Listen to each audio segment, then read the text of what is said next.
Well, Al Jazeera is really a different kind of agency, isn't it? Because the United States, many of the citizens in the United States didn't even know it existed until a few years ago. And now that it's got a Washington office and it's got 3 different languages on its website, it's really received a massive audience base outside of the Middle East.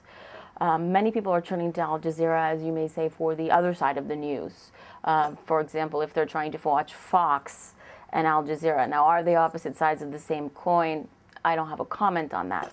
But what I can say is that Al Jazeera has been quite pivotal in really enabling those human interest stories from local people, because it can get in quite actively in a war zone. It knows the terrain, its citizens speak the language, they know the customs, and so then we can really find out, and that's a benefit to the international community, what's going on the ground.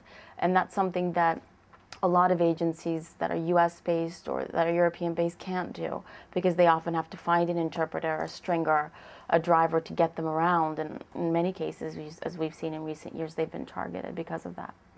Middle East. Well, the Middle East community has always been in support of Al Jazeera for giving the kind of real story on the ground. And these are comments that are coming not from me or Reporters Without Borders, but are coming from members of the community. They tend to show more graphic footage, and that's something that can always be juxtaposed to whether or not the footage within the United States is edited. We're seeing that the footage in European countries, like on Rai television, is more graphic, as well as Al Jazeera. You're seeing more blood, you're seeing more bodies, you're seeing more death.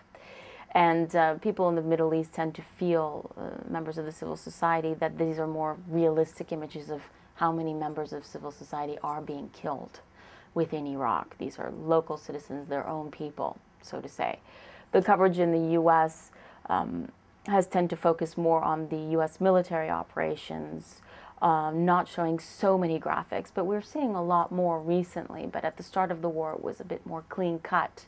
You were seeing the statue of Saddam fall, you were seeing the U.S. go in, you were not really seeing the full bloodbath as Al Jazeera had documented from the very beginning of the war.